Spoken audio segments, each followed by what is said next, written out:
기도하겠습니다. 참 좋으신 아버지 하나님, 감사드립니다. 하나님께서 당신의 아들 반석 되신 우리 주 예수 그리스도 안에서, 그리고 그 위에다 그 핏값으로 세우신 이 몸된 교회를 주님께서 사랑하시기에 이 교회를 통하여 하나님의 생명수가 흘러 넘침으로 말미암아 하나님을 사모하며 주의 말씀을 통하여 살아나는 모든 백성들 위에는 그 모든 목마름이 해갈되며 생명의 원천 되시고 말씀 되시며 생명 되신 우리 하나님께서 당신의 백성들과 종들을 구원해 내시는 줄로 믿습니다. 오늘도 그와 같은 축복의 하루로 살아가게 하시고자 저희들을 주님과 동행하게 하시는 성령을 보내주셨사오니 감사드립니다. 성도들 모든 삶 속에서 하나님의 영광이 나타나게 도와 주시옵소서. 예수님의 이름으로 기도드립니다. 아멘. 자, 우리 하나님 말씀 나눕니다. 이사야 49장, 오늘은 22절부터 마지막 26절까지입니다. 이사야 49장 22절로 26절입니다. 함께 찾으시고 같이 말씀을 봉독하도록 하겠습니다. 주 여호와가 이같이 이르노라. 내가 문나라를 향하여 나의 손을 들고 민족들을 향하여 나의 기초를 세울 것이라. 그들이 내 아들들을 품에 안고 내 딸들을 어깨에 메고 올 것이며 왕들은 내 양부가 되며 왕비들은 내 유모가 될 것이며 그들이 얼굴을 땅에 대고 내게 절하고 내 발에 티끌을 핥을 것이니 내가 나를 여호와인 줄을 알리라. 나를 바라는 자는 수치를 당하지 아니하리라. 용사가 빼앗은 것을 어떻게 도로 빼앗으며 승리자에게 사로잡힌 자를 어떻게 건져낼 수 있으랴. 여호와가 이같이 말하노라. 용사의 포로도 빼앗을 것이요 두려운 자의 빼앗은 것도 건져낼 것이니 이는 내가 너를 대적하는 자를 대적하고 내 자녀를 내가 구원할 것임이라. 내가 너를 억압하는 자들에게 자기의 살을 먹게 하며 새술의 취함같이 자기의 피에 취하게 하리니 모든 육체가 나 여호와는 내 구원자요 내 구속자요 야곱의 전능자인 줄 알리라. 아멘. 자, 오늘 본문 49장 22절로 26절에 있는 말씀을 통해서 우리 안에서 싸우시고 우리 안에서 승리하시는 여호와 하나님을 다시 한번 이 말씀을 통해서 깨닫는 시간 될 때에 여러분들을 승리케 하시는 분은 오직 한 분 하나님밖에 없으심을 우리가 알게 될 것이며 우리에게 나타나는 하나님의 승리, 하나님의 이기심이라는 것은 우리가 하나님의 말씀 가운데서 이 세상을 넉넉히 이기게 하시는 성령의 감동 감화와 성령의 인도하심을 따라 사는 성도의 삶 속에서 반드시 확인되어 나타나도록 되어 있다는 것도 알게 되실 것입니다. 오늘 이 본문은 말씀드린 대로 여호와의 전쟁에 대한 말씀을 기록하고 있는 것입니다.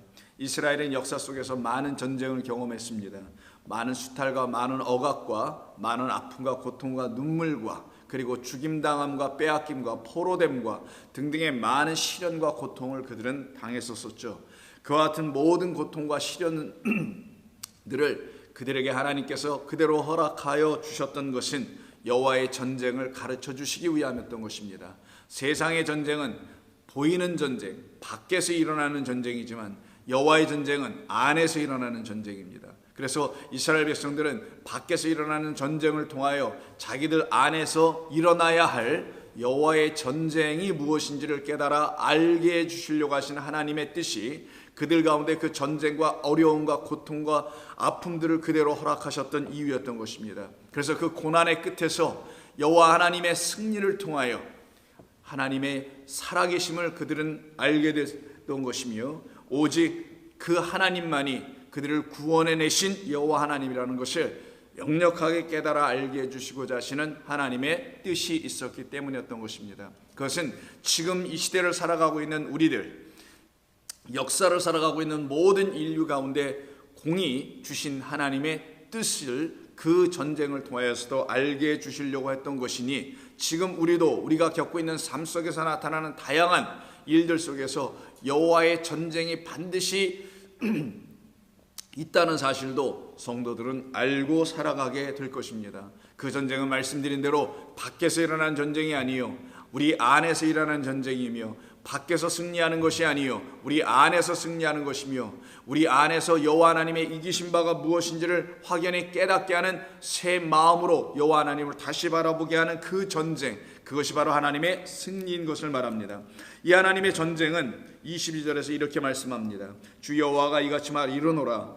내가 문나라를 향하여 나의 손을 들고 민족들을 향하여 내 기치를 세울 것이라. 온 세상 어느 누구 막론하고 하나님의 영광의 능력의 권능의 손이 모든 온 세상을 향하여 들려지셨을 때, 나타나실 때, 그 능력이 나타나게 될 때 반드시 그곳에서는 하나님의 승리가 일어나게 된다는 표현을 나의 기치가 세워질 것이라고 표현하는 것입니다. 이때 여러분이 알고 있는 이 기치는 우리가 여러 번에 걸쳐서 말씀 나눴던 하나님의 승리의 깃발이 세워지는 것을 말하죠.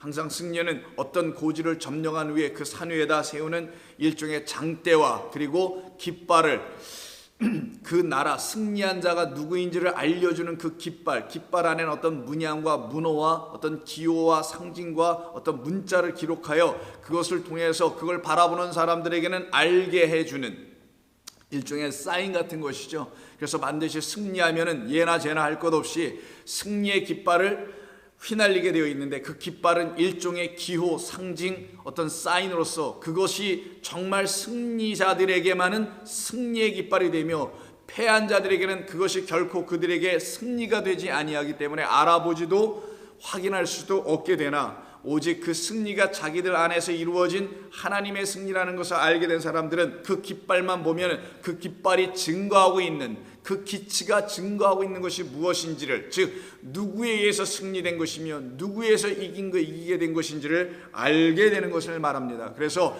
여호와의 손이 반드시 온 세상을 향하여 뻗쳐지고 그 손의 권능의 능력으로 말미암아 모든 사람들이 여호와 하나님께로 돌아오게 되는 하나님의 전쟁의 승리가 무엇인지를 우리가 일찍이 아는 것처럼 르비딤에서 첫 번째 이스라엘 백성들이 광야에서 경험한 전쟁인 아멜렉과의 전투를 다루고 있는 출애굽기 19장에 있는 말씀 속에서 우리는 알 수 있게 됩니다.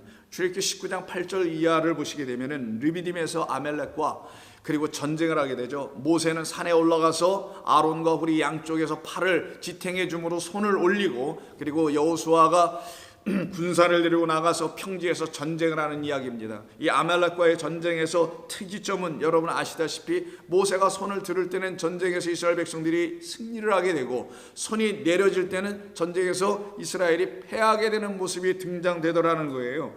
이 말씀은 우리가 익히 알고 있는 것처럼 10절에서 말하고 있는 것처럼 모세의 손을 붙들어 올렸더니 그 손이 해가 지도록 내려오지 아니한지라. 그로 인하여서 여호수아의 군대가 그 백성 아말렉을 쳐서 무찌르니라 라는 말씀이 나옵니다.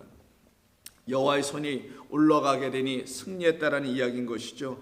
이 말씀의 뜻은 에무나라고 전에 말씀을 드렸었습니다. 에무나는 믿음이란 단어였죠. 오직 의인은 믿음으로 말미암아 산다라고 하는 하나님의 의의 백성들의 승리는 오직 여호와 하나님의 그 믿음, 여호와 하나님의 그 신실함, 그걸 갖다가 여호와 하나님의 에무나라고 하는 겁니다. 그 신실함의 손은 당신의 백성들을 향하여 단 한 번도 거두어진 바가 있지 않았다라는 것이에요. 여러분들을 향한 하나님의 손에 올려짐, 그 에무나는 믿음입니다. 여호와 하나님의 신실함입니다. 여호와 하나님의 진실함입니다. 쉼없이 우리를 향하여 살아가시는 그 모습입니다. 그것이 쉼이 없기 때문에 우리가 구원을 얻고 여호와 하나님의 전쟁의 승리를 우리가 대신 취하게 된다는 그 사건을 경험시켜주고 알게 준 사건이 바로 이 르비딤에서의 전투였었던 것이죠. 아멜렉은 여러분 아시다시피 말 그대로 수고하게 하고 헛된 수고를 통하여 자신들의 영광을 가지고 하나님 앞에 나아가게 하는 그 모든 세력과 무리를 하나님께서 일거에 제약해 버리시는, 거두어 버리시는 역사가 바로 이 전쟁이 말하고 있는 사건이었죠. 그리고 그들이 제단을 쌓습니다. 그리고 그 이름을 여호와 니시라고 했다고 하죠. 이게 바로 기치, 깃발 혹은 장대라는 네스라는 뜻입니다. 여호와 하나님의 승리는 그 장대에 매달린 그 깃발이 증거해 줌으로 이 전쟁은 누구의 전쟁이있는지를 알게 해주며 그 증거를 통하여 이 전쟁의 승리는 누구에서 승리된 것인지를 알게 해주는 사건이었던 것을 여러분이 기억합니다.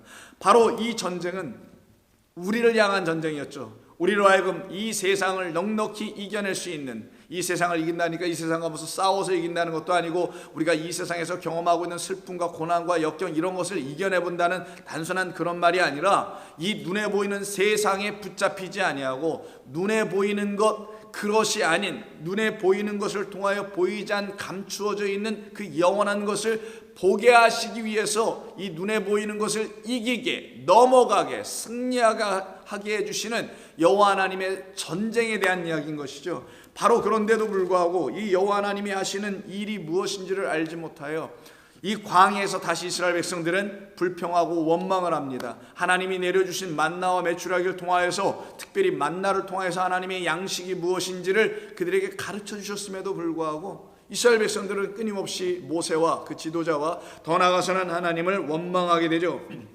그것을 기록한 것이 민수기서 21장 5절입니다. 그들이 우리가 이 광야에서 죽게 되었다라고 하면서 원망을 하면서 하는 말이 이런 이야기를 합니다. 이곳에는, 이 광야에는 먹을 것도 없고 물도 없다라고 얘기합니다. 당연하죠. 광야는 그 물과 그 양식이 없는 곳입니다. 그냥 물과 그냥 양식이 없다라는 말이 아니라 이 광야에는, 즉 세상이라는 광야에는 그 양식, 그 물이 없는데, 거기가 애굽인데 거기서 데리고 나오셔서 만나를 하늘에서 내려주심으로, 반석에서 물을 내어주심으로 하나님께서 이곳에만 참된 양식, 참된 물이 있다는 사실을 알려주므로 애굽이라는 광야와 말씀이 있는 이 광야라는 것을 구별하여 나누어 백성들에게 보여주셨던 사건을 이들이 깨달아 알지 못하니, 여기에서 이 말씀이라는 양식이 있는 다바르가 있는, 즉 하나님의 말씀이 있는 이 광야에서 이들은 세상의 양식을 구하고 찾았다라는 이야기라는 겁니다. 쉽게 말하면 성전과 유대교 안에서 이스라엘 백성들이 하나님의 말씀인 하늘에서 내려오는 양식, 그 만나를 찾아 구하여 그것을 먹고 마셨어야 하는데, 그것을 먹지 못하고 성전 안에 들어와서 어떤 양식을 찾았냐면은 애굽에서 먹던 양식, 다른 말로 하면 그들의 삶에서 필요한 양식들이 있죠. 세상 양식이라고 합니다. 그것을 성전에 와서 다시 찾고 있는 자들, 그것을 찾기 위하여 하나님을 믿고 하나님을 경외하고 경배했다라는 겁니다.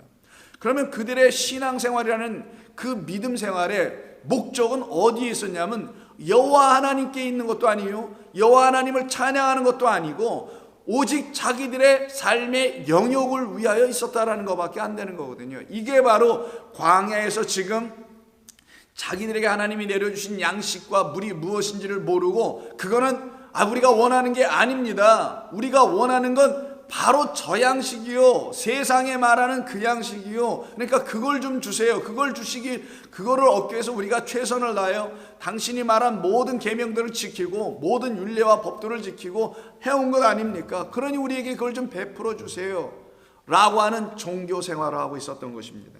그래서 그들이 뭐라고 하냐, 이 광야에서 죽게 하는가, 이곳에는 먹을 것도 없고 물도 없구나, 우리 마음이 이 하찮은 음식을 이제 실증나고 싫어한다고 합니다. 이제는 그만하라는 얘기죠. 더 이상 듣고 싶지 않다라는 거예요. 모세와 아론의 이야기를. 이제는 우리는 그 얘기는 충분히 다 들었으니까 이제는 땅의 것, 이 세상에서 살아갈 것, 이 세상에서 어떻게 하면 잘 살 수 있는지 그런 것을 우리에게 내달라고 하는 차원이 바로 이 하찮은 음식을 싫어하노라 라고 하는 말이었던 것이죠. 단순히 불평이 아니었던 것입니다. 단순한 원망하는 게 아니고요, 이건 대적이고요, 더 나아가서는 그들에게 정말 원하는 것은 하나님의 말씀, 하늘의 것이 아니었다라는 거예요. 여러분 한번 생각해 보십시오. 이 세상에 많은 그리스도인들이 있는데 그 많은 그리스도인들이 정말 하늘의 것을 다 사모한다고 생각하십니까? 저는 그렇게 보지 않습니다. 이런 말 하는 자체가 참 미안하고 죄송한 일이지만, 적잖은 많은 이 땅의 그리스도인들이 다 죽지 않았다는 이유 하나 때문에 그들은 하늘의 것만을 소망하는 사람들이 되어 있지 못하다는 이 안타까운 현실이 지금 기독교를 종교로 만들고 있는 증거인 것입니다. 우리는 이런 말씀을 통하여 우리 자신과 교회와 이 기독교를 다시 한번 자세히 들여다볼 필요가 있는 것입니다.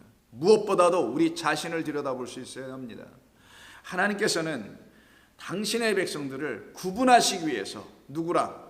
이 세상의 것을 추구하고 세상의 것을 갖기를 원하는 자들과 구분하시려고 하늘의 것이라는 걸 만들어 놓으시고 그 하늘의 것을 원하는 자들을 당신의 백성이라고 하시는 것이며 하늘의 것을 하찮은 것으로 여기는 자들을 땅의 백성이라고 하는 겁니다. 여기서 양과 염소와 오른쪽 왼쪽이 그 왕이 딱 오셨을 때 나눠지게 된다는 거예요. 왕 누구? 그리스도. 말씀의 하나님이 오셨을 때 딱 나눠지게 된다는 겁니다. 그래서 하나님께서 이들에게 보내신 것이 불뱀이었었죠. 불뱀을 통해서 물리게 합니다. 그리고 이들이 다 죽어가죠. 그리고 그때 모세를 통해서 하나님께서 명령하여 그들에게 살 길을 열어주시는 것이 여러분 잘 아시는 장대에 그 불뱀을 매달아라 했더니 그 불뱀이 놋뱀이 되네요. 그리고 그걸 바라보는 자마다 살리라. 그래서 바라보는 자들이 살게 되는 사건이 8절 9절입니다. 여호와께서 모세에게 이르시되 불뱀을 만들어 장대 위에 매달아라. 물린 자마다 그것을 보면 살리라. 모세가 놋뱀을 만들어 장대 위에 다니 뱀에게 물린 자가 놋뱀을 쳐다본 중 모두 살리라. 그러면 물렸다는 자들만 바라볼 것이고 또 물린 자들 중에서 살기 원하는 자들만 또 바라볼 거 아니겠어요? 두 가지 차원이 다 있다는 겁니다. 물린 바가 없으면 그 장대는 필요하지도 않다라는 거예요. 물려본 적도 없다. 무슨 말이겠습니까? 여호와 하나님의 말씀에 붙잡힌 바 된 적도 없다.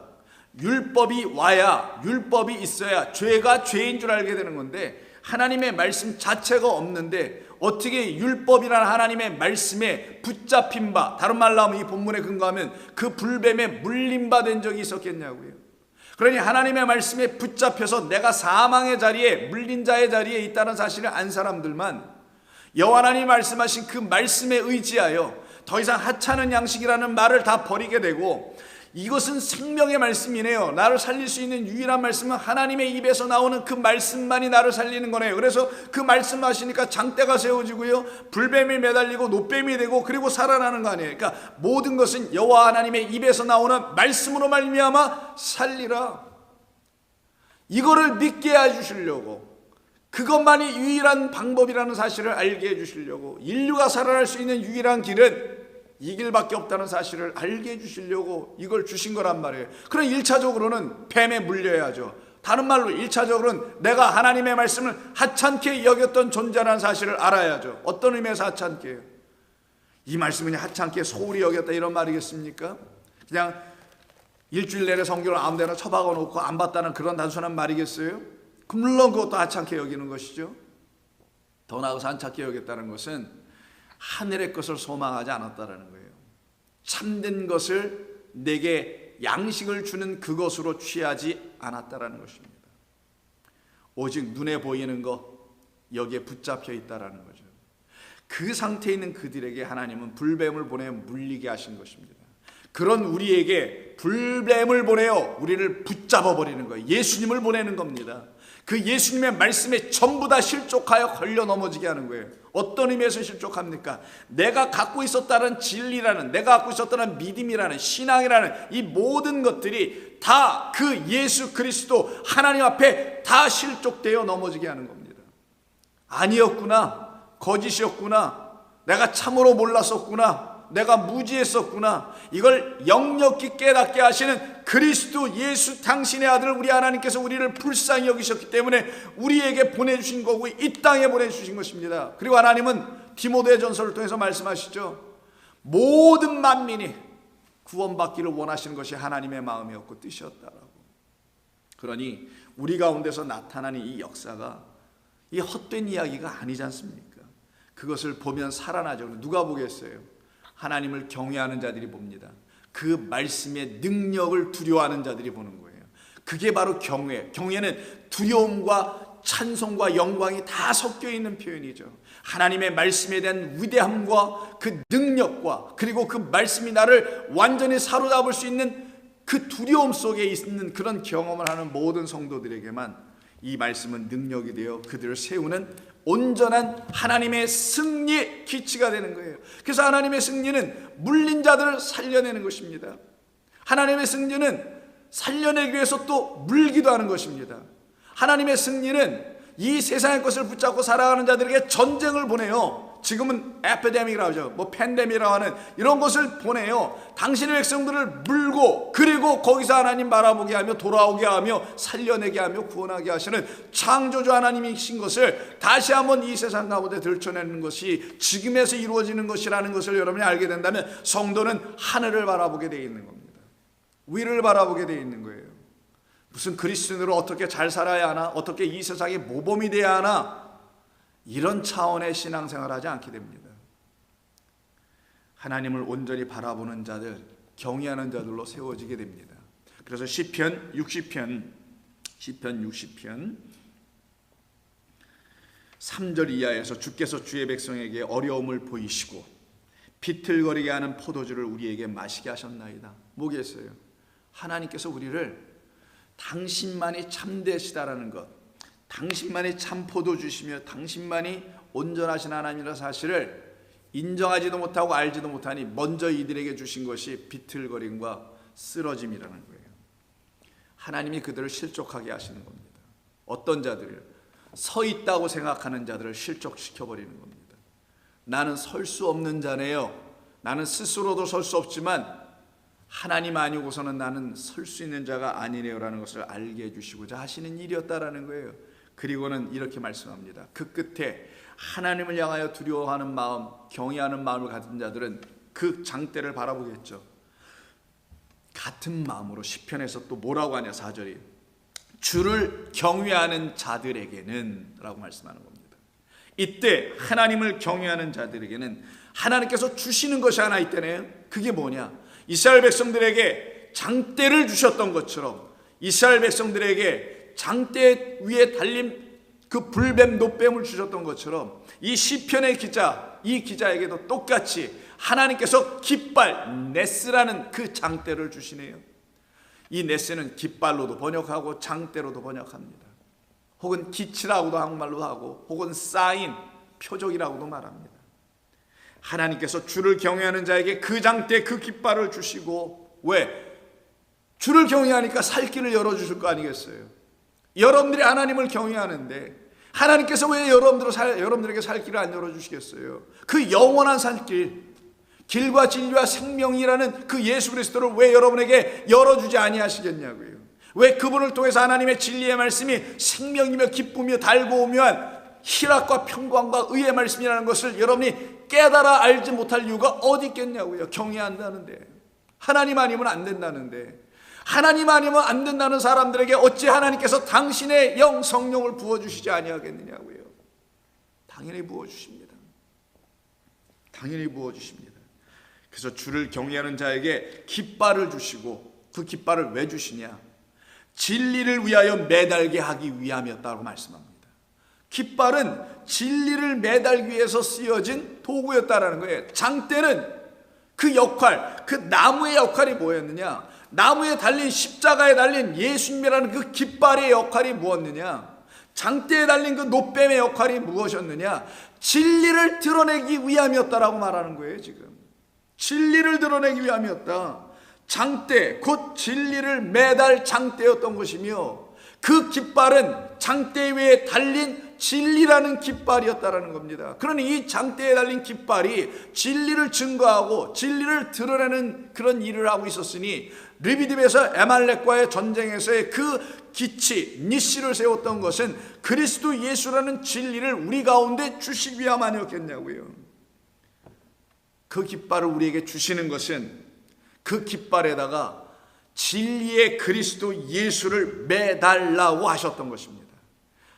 더 명확하게는 진리로 우리에게 오신 그리스도 예수께서만 우리를 영원한 여호와의 전쟁에서의 승리, 마지막 완성으로서의 승리, 완전한 승리, 부활의 승리, 사망에서 생명으로 옮기는 승리, 무지에서 참된 지식으로 알아가는 승리, 이 승리를 우리에게 주시고자 진리를 매달도록 했던 깃발이었던 겁니다. 그래서 하나님께서 그 진리를 매달지 못하는 자들에게는 불뱀에 물려 죽는 것이지만 그 매달린 진리로 이 땅에 오시는 그리스도 예수를 바라보는 자, 그래서 허공에 뭔가가 이렇게 매달리는 거예요.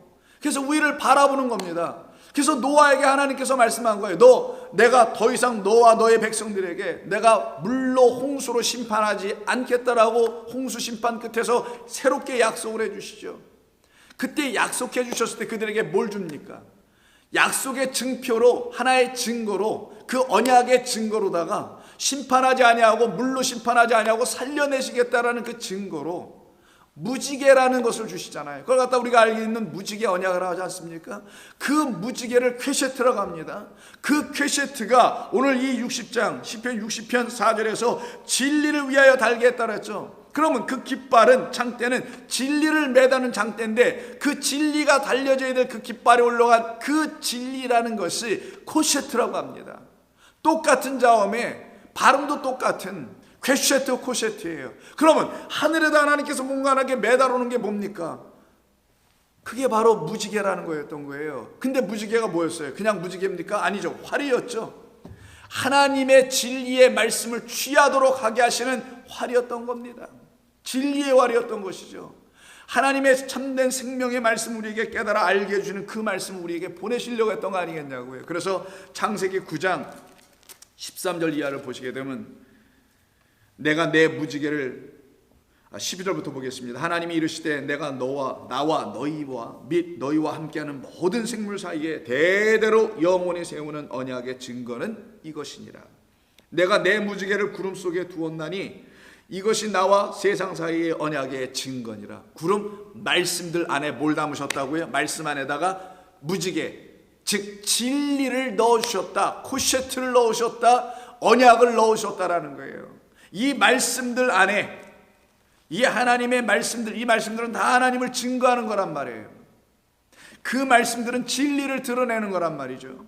이 말씀들 안에, 구름 안에, 말씀들 안에 이 코셰트, 바로 진리를 담아놨으며 그 진리가 우리 안에서 온전히 쫙 세워질 때, 온전히 스타우로스로 기둥이 되어 십자가가 되어 딱 세워졌을 때, 즉 골고다의 그 주님이 내 안에 들어오셔서 죽은 내 안에서 같이 죽으시고 그 죽은 내 속에서 부활하셔 세워지셨을 때, 그분이 나를 이기시고 그분이 나로 승리하셨으며 그분이 나를 또 승리하게 하신 것입니다.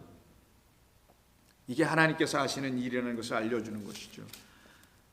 그리고 다시 물이 모든 육체를 멸하는 홍수가 되게 하지 아니하고 그 모든 육체는 여호와 하나님이 참된 구원자라는 사실을 알게 해줘서 오늘 본문에 모든 육체가 어떻게 됩니까? 하나님을 알게 하게 했다는 거예요. 모든 육체가, 어떤 자 하나도 남김없이 모든 육체가 여호와 하나님만이 참으로 구원자라는 사실을 오늘 본문 26절에서 모든 육체가 나 여호와는 내 구원자여 너의 구속자여 너의 야곱의 전능자인 줄을 내가 알게 하리라. 그래서 모든 육체에게 부어주시는 하나님의 성령의 말씀을 말하는 것입니다.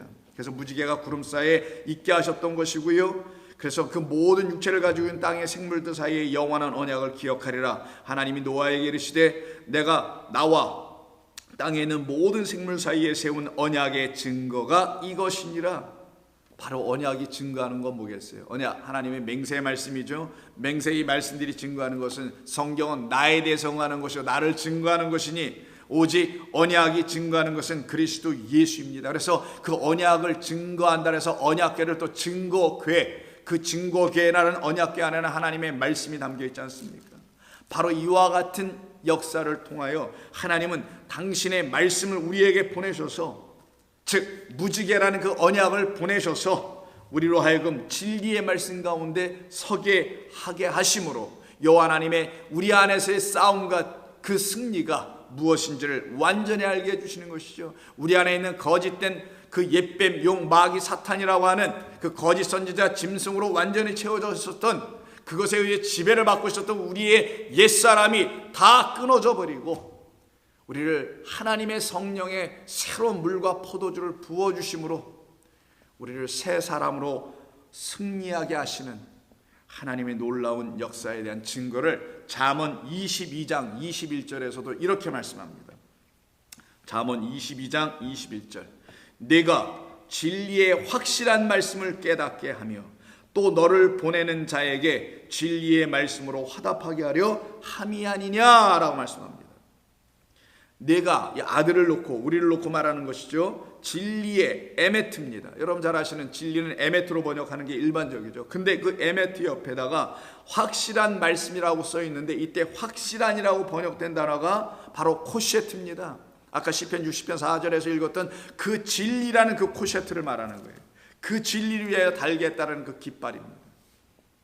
그러니 그 진리는 확실한 믿음의 말씀이 아닌 진리의 말씀이 아니면 안 되는 것이죠. 그래서 여기서 확실한 말씀, 진리의 말씀이라는 이 말씀은 다바를 쓰지 않고 아마를 쓰게 되는 겁니다. 왜? 영원한 하나님의 말씀을 들추어내는 것이기 때문이죠. 그래서 내가 진리가 너희 안에 있다면 그 진리는 하늘의 말씀, 하찮은 양식으로 바라봤던 너희 눈들을 다시 열어서 하나님의 양식, 그 양식은 곧 말씀이었네라고 분명히 깨닫게 하게 하는 진리의 확실한 말씀을 알려주어서 또 너를 보내는 자에게 진리의 말씀으로 오히려 화답하게 하려 하십니다. 이런 사람들이 누굴까요? 12절의 사람들입니다. 여호와의 눈은 지식 있는 사람들을 지키시나 여호와 하나님의 눈은 지식이 있는 사람을 지키시나 사악한 사람의 말은 패하게 하시느니라. 여호와 하나님은 본래는 직역은 지식을 보존하시고 라는 뜻이고요. 여호와 하나님은 패하시는데 무엇을 사악하게 다루는 어떤 말들은 패하여 버린다는 뜻입니다. 원래는 그런 건데 여기 사람을 집어넣었죠. 사악하게 죄를 짓게 하는 어떤 다바르들은 하나님께서 패하여 버리시고 지식, 여호와를 알게 하는 깨닫게 하는 그 진리의 확실한 말씀을 여호와 하나님께서 지켜내셔서 그래서 하나님께서 당신의 영을 계속 학자들에게 부어주시는 거 아닙니까? 선지자들에게 부어주신 거 아니겠어요? 주의 사자들을 계속 보내주신 거 아니겠냐고요.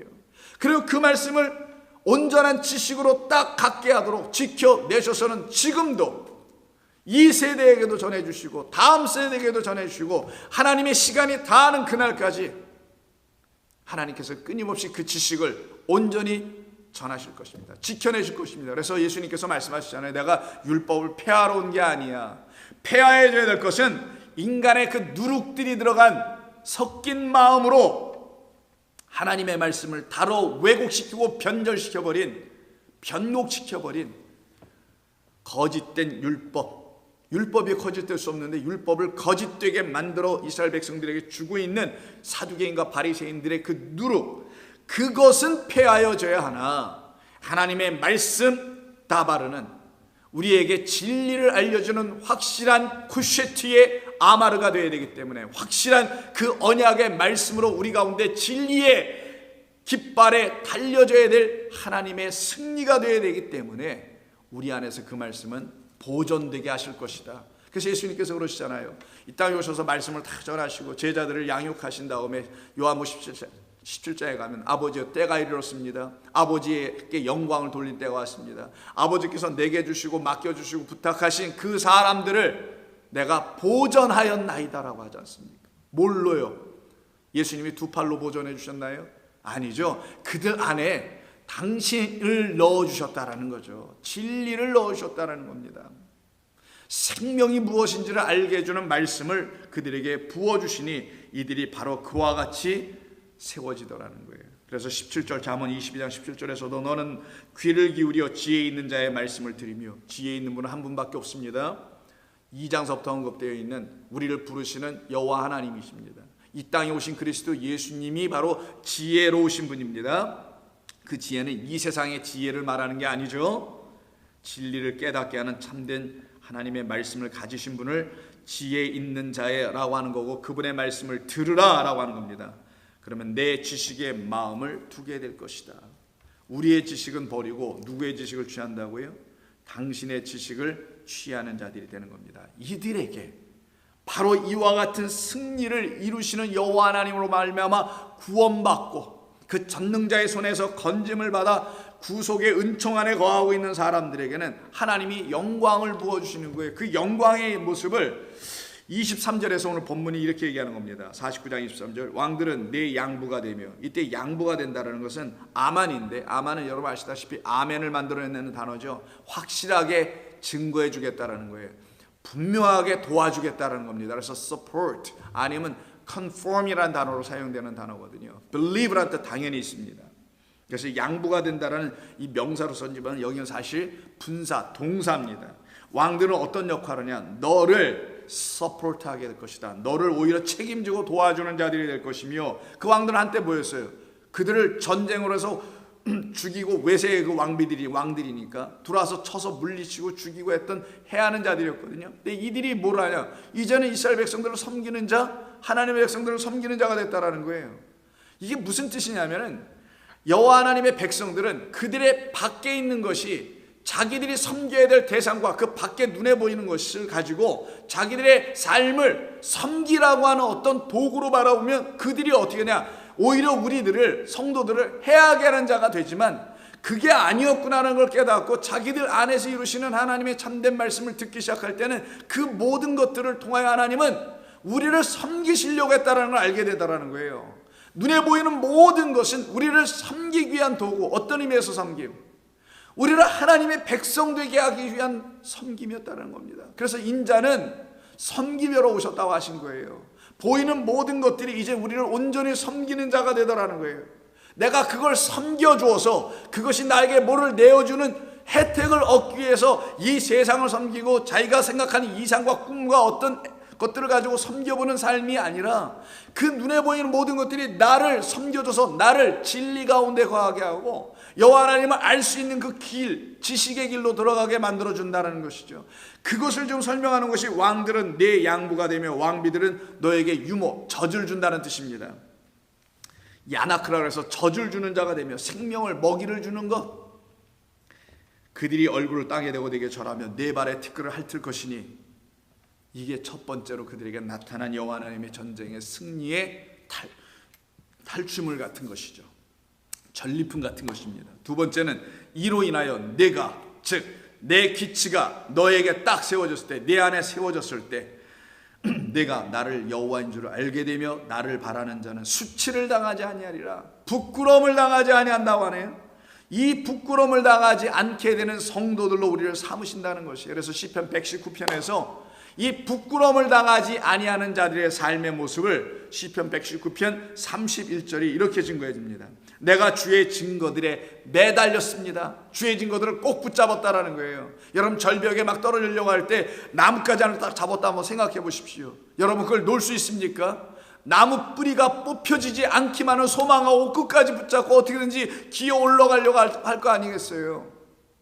바로 그걸 갖다가 클링한다고 합니다. 매달린다고 하는 거예요. 이 매달린다는 단어가 따바크라는 단어를 쓰는데 이게 완전히 붙잡고 있는 거예요. 나 이것 놓치면 죽어 라는 상황에 있을 때 꽉 붙잡는 거. 나 당신 아니면 난 살 길 없으니까 내게 좀 은혜를 베푸시고 용서해 주시고 나를 한번 봐주세요 라고 하는 완전히 붙들고 있는 모습, 이걸 갖다가 지금 매달렸다고 하는 건데, 뭐를 이렇게 붙잡고 있다고 합니까? 시편의 기자가 주님의, 하나님의, 여호와의 증거들을 꽉 붙잡고 있다는 거예요.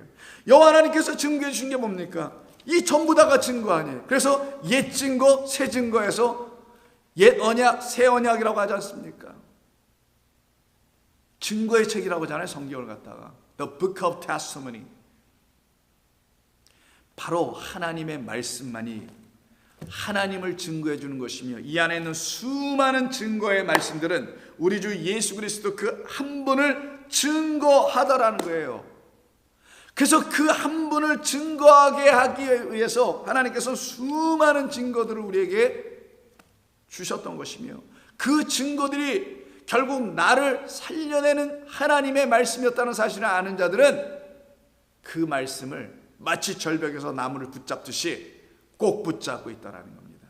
하나님의 언약의 증거의 말씀을 성도는 반드시 매일매일 그들의 삶 속에서 붙잡고 있으니 어떠한 세상적 어려움을 만나도 그 증거의 말씀을 기억하더라는 거죠. 하나님이 나와 함께 계시지, 이게 뭐 대수야 큰 문제가 돼, 여호와 하나님의 은혜로 내가 살아가는데 이미 내 안에는 주님이 주신 생명이라는 영원한 생명이 내 안에 있는데, 그리스도가 내 안에 계신데, 영생이 내 안에 있는데 내가 무엇을 두려워하리요? 라는 능력이 그들 가운데 있지 않겠느냐고요. 여러분들에게 그 있지 않습니까? 지금 그것을 우리 하나님이 주신다는 표현이 주의 증거들에 매달렸다, 주의 증거들과 연합했다는 거예요. 한몸 됐다는 뜻입니다. 따바크예요. 그때 여호와여, 내가 수치를 당하지 말게 하소서. 안 당하죠. 주의 말씀을 꼭 붙잡고 있고 주님의 말씀과 한몸이 되어 연합이 되어 있으니 나도 그의 말씀된 것 아니겠어요? 주의 말씀에 붙어 있으니 나도 그의 말씀된 것, 말씀된 자들은 수치를 당하지 아니한다라는 거예요. 그래서 말씀이 안 된 자들이 수치를 당하는 것을 여러분 예수님의 달란트 비유, 5달란트, 2달란트, 1달란트 비유에서 5달란트, 2달란트의 비유의 그 이야기 속에서는 그 종들이 칭찬을 받고 충성된 종이라고, 착한 종들이라고 우리 예수님의 칭찬을 받는 이야기가 있죠. 근데 1달란트는 뭡니까? 칭찬은 고사하고 악한 종이라고 말을 하지 않습니까? 악한 종이라고. 왜 악한 종이라고 합니까? 그는 여호와 하나님의 말씀을 갖지 않은 자이기 때문이었거든요. 하나를 줬으면 그 하나가 이런 하나였었어요. 하나님, 당신이 내게 주신 그 하나가 내 안에 이제는 있네요. 그래서 그걸 동일하게 똑같은 하나, 당신이 준 율법이라는 그 하나는 이런 복음을 말씀하는 하나였군요. 그래서 이 둘은 공이 똑같네요. 그래서 똑같이 둘을 더해봤자 하나가 될 수밖에 없는 그 하나를 주시는 하나님 이시라는 것을 알게 해주는 비유의 말씀이었던 거거든요. 그런데 그것이 어떤 사람들에게는 하나만 갖고 그대로 있더라는 거예요. 율법만 갖고 그대로 있더라는 거예요. 이 율법이 그들에게 참된 복음의 복된 소식이 되어 들어와, 당신이 나에게 주신 것은, 이 모든 증거들은 이 은혜와 진리로 내게 오시는 그리스도라는 복음을 주시려고 하셨던 거군요. 이 모든 증거의 책이 우리에게 증거하려고 하고 있었던 것은 그리스도 예수에게 딱 달라붙으라고 말씀하신 것이었군요. 진리의 말씀들이 되려고 하셨던 거군요 라고 깨달은 자가 5달란트 주니까 5달란트 그대로 가져오고, 2달란트 주니까 2달란트 그대로 가져오더라는 거예요. 그게 오병이어 아니겠습니까? 동일한 것으로 내놓으라는 거예요. 동일하게 5말씀을 2말씀으로, 2말씀을 1말씀으로 갖더라는 거죠. 그게 바로 하나님의 오병을, 진리의 5말씀이 하나님을 사랑하고 내 이웃을 내 몸같이 사랑하라는 거였구나 라는 걸 깨닫는, 그래서 사랑 하나구나 해서 5, 2 하나 아닙니까? 근데 이것이 그들에게 증거가 되지 않을 때에는 그 증거를 매달 붙잡지 않더라는 거죠. 그 증거의 말씀과 연합 한 몸이 되려고 하지 않더라는 거예요. 그러나 한 몸 되길 원하는 사람들은, 또 되어 있는 사람들은 자기에게 증거해 주신 그리스도 예수를 반드시 증거하게 되어 있어요. 다른 말로 표현하면 나를 살리신 여호와 하나님을 증거하게 되어 있더라는 겁니다. 복음을 전하라, 전도하라, 이런 우스꽝스러운 얘기, 그런 건 의미도 없는 겁니다. 자기를 살려낸 이유가 분명히 있다면, 근거가 있다면 어찌 그들이 입을 열어 말하지 않겠어요? 당연하게 되어 있습니다. 없으니까 말을 못하는 거예요. 없어서. 그러니까 세상에 다른 잡다한 이야기들만 많이 할 수밖에 없는 이상한 성도들이 될 수도 있는 것입니다. 그러나 이 말씀을 듣고 있는 우리 좋은교회 성도님들과 이 말씀을 듣고 있는 어떤 성도님들은 분명히 그렇게 되기를 소망하고 기도합니다. 여호와 하나님의 말씀만을 듣고 그 말씀이 여러분들을 살려냈다면 여러분들은 누가 여러분을 살려냈는지를 증거하게 되어 있습니다. 그래서 요한복음 1장 20절 이하에 보면은 19절서부터 예루살렘에 있는 제사장들과 레위인들이 세례 요한에게 사람을 보내서, 그 세례 요한이 하는 거 보면 마치 그리스도, 하나님 보내시는 메시아가 온 것처럼 보였거든요. 그때 당신이 정말 그런 사람이냐라고 묻기 위해서 그 사람들을, 하석들을 보내게 되는 이야기가 20절, 세례 요한이 드러내어 말하기를 숨기지 아니하니, 드러내어 하는 말이 나는 그리스도가 아니다. 나의 그리스도는 한 분밖에 없다. 나는 그리스도로 인하여 그분의 승리가 내 안에 있는 것뿐이다. 또 묻되 그러면 내가 누구냐? 너는 엘리야 아니야? 아니다. 등등 아니다. 계속 아니다. 나는 누구냐? 나는 선지자 이사야의 말과 같이 23절에서 주의 길을 곧게 하라고 광야에서 외치는 자의 소리에 불과하다. 나는 물로 세례를 주거니와 지금 내 앞에 있는 사람은 불로 성령으로 세례를 줄 뿐으로 이 땅에 오신 세상 죄를 지고 가는 하나님의 어린 양이라고 29절에서 당당하게 증거한 것입니다. 여러분들을 위해서 세상 죄를 지고 가신 분이 누구인지를, 세상화되길 원했던 나라는 세상을 지고 가신 분이 누구이신지를 여러분이 정말 알고 계시고 고백이 되시고, 그래서 그 구원 안에 거하신 분들이 된다면 여러분들도 이 세례요한처럼 그렇게 증거하지 않겠어요? 그래서 31절에서 나도 그를 처음부터는 안 적이 없었다는 표현을, 그를 알지 못하였으나 내가 와서 물로 세례를 베푸는 것은 그를 이스라엘에 나타내려 하려 함이라. 요한이, 세례 요한이 또 증언하여 이르되, 그는 증거의 말을 갖고 있네요. 증거의 말을 갖고 있다는 건 뭐겠어요? 그리스도가 그 안에 계시다는 거잖아요. 그래서 증언한다고 계속 이야기합니다. 나는 그가 하나님의 아들이심을 증거하기로 보내심을 받은 자다. 그래서 34절에서 내가 보고 그가 하나님의 아들이심을 증언하였노라. 그래서 요한복음 3장 27절 이하에서도 세례 요한의 제자들이 이미 옥에 갇혀 있는 세례 요한에게 찾아가서 전에 당신이 말씀하셨던 그 신발의 끈도 풀기를 감당하지 못하겠던 그분이 지금 요단강에서 세례를 베푼다는데 저분이 정말 그리스도가 맞습니까? 28절 내가 말한 바 나는 그리스도가 아니요 그의 앞에 보내심을 받은 자라고 한 것을 증언하는 자는 너희니라. 신부를 취하는 자는 신랑이지, 이런 말 쓰죠. 그가 신랑이지 내가 신랑이 아니며 나는 그의 신부에 불과하다. 서서 신랑의 음성을 듣는 친구가 크게 기뻐하나니 나는 이러한 기쁨으로 충만하여졌으니 그는 흥하여야 되겠고 나는 쇠하여야 하리라. 그러니 그가 신랑으로 오셨다는 거잖아요. 신랑을 증거했다는 얘기 아니겠습니까?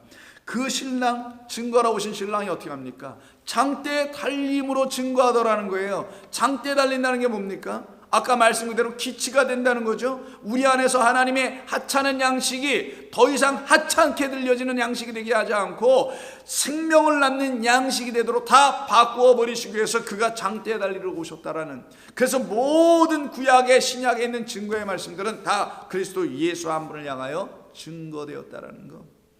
그래서 요한복음 3장 14절에서 모세가 광야에서 뱀을 든 것 같이 인자도 들려하리라. 누구든지 그를 믿는 자마다 영생을 얻게 하려 하십니다. 그래서 다시 시편 119편 31절에서 내가 주의 증거들에 매달렸다고 하죠. 이게 단순히 매달림이 아니라 연합하고 하나가 되는 겁니다. 그때 뭐가 사라져요? 내게 있는 모든 수치가 사라지더라. 그래서 아까 한 달란트를 갖고 받았던 사람은 악한 종이라고 우리 주님으로부터 말씀을 들은 이후에 바깥으로 어두운 데로 던져졌어요. 심히 괴로워하며 이를 갈더라는 것이죠. 이게 수치입니다. 하나님의 말씀을 갖지 못하고 어둠에 여전히 있는 자가 바로 하나님 보시는 그 수치, 그 벌거벗은 자예요.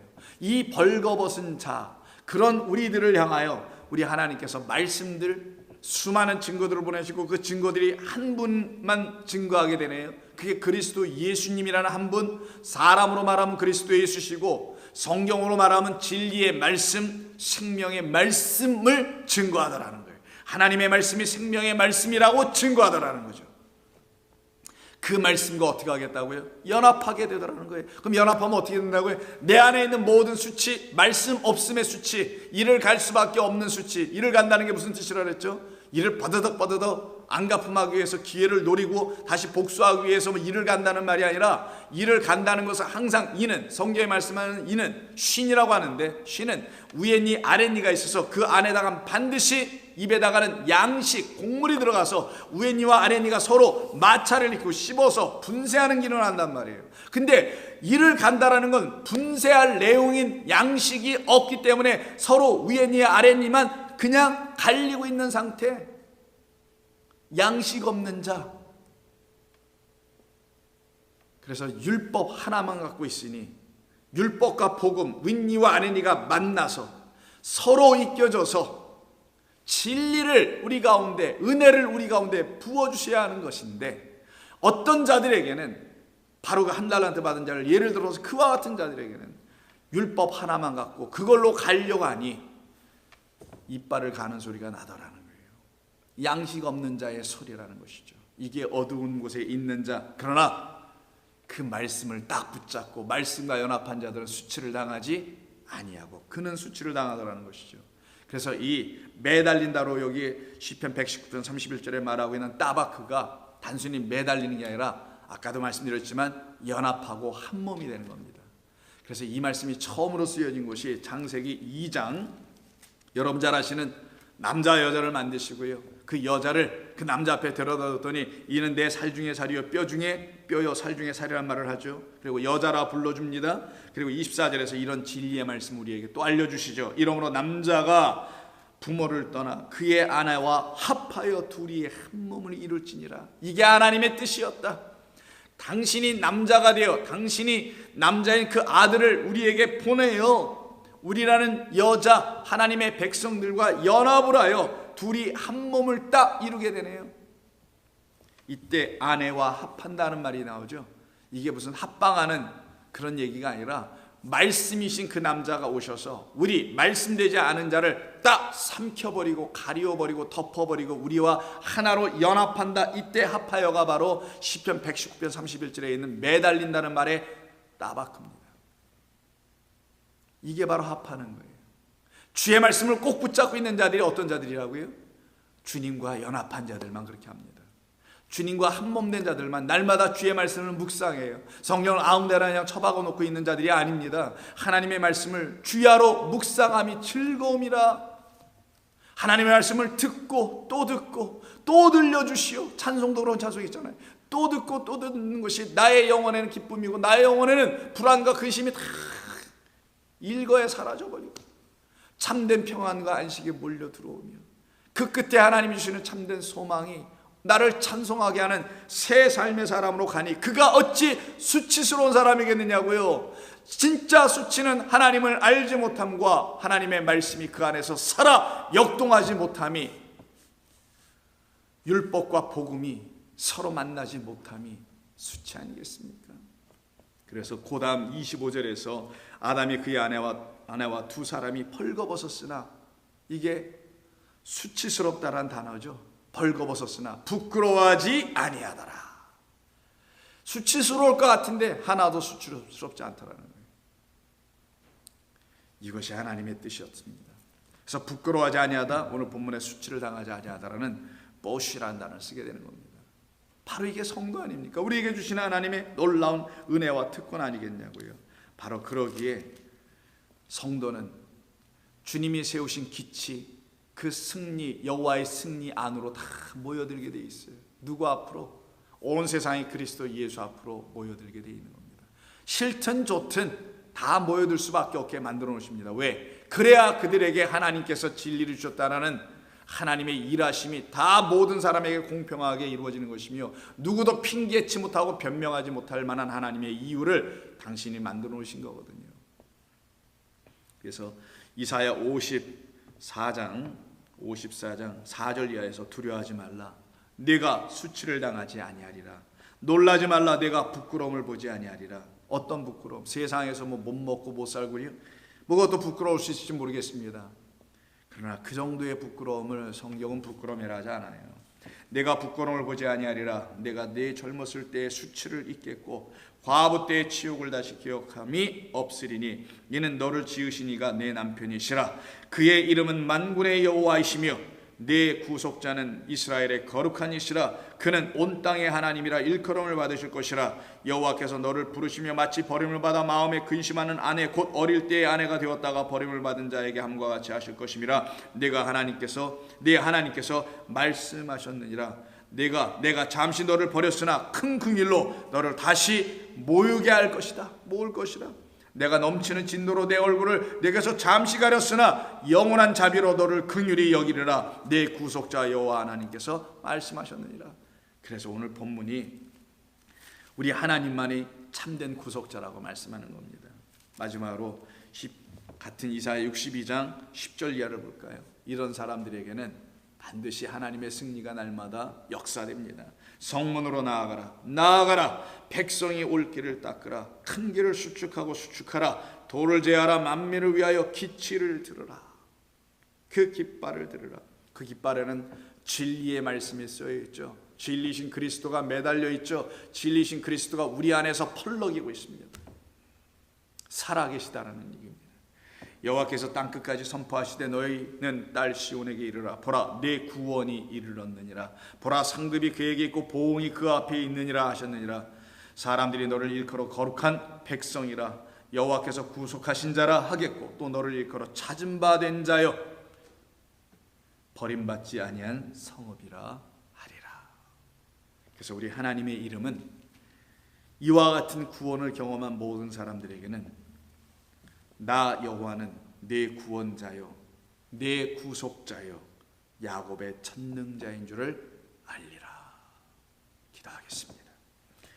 참 좋으신 하나님 감사합니다. 오늘도 주신 이 말씀을 통해서 우리의 영혼을 깨우시고 우리의 영혼에 환한 빛을 비춰주셔서 주님을 그 뜬 눈으로 그 빛이 비춰준 눈으로 다시 보게 하신 귀하고 복된 시간 주셔서 감사합니다. 오늘 하루도 성도들의 삶을 붙들고 계시고 그들의 삶 속에서 하나님의 영광을 보지 못하는 그 수치가 다 제거가 되고 어느 상황에서든 어떤 조건에서든 하나님의 살아계심과 영광이 그들 가운데 다 비춰지는 복된 역사가 있게 하여 주시옵소서. 가정을 지키시고 자녀들 복되게 하여 주시며 그들에게 맡겨주신 모든 생업들이 주 안에서 형통하기를 소원하오며 우리 주님 예수님의 이름으로 기도하옵나이다. 아멘.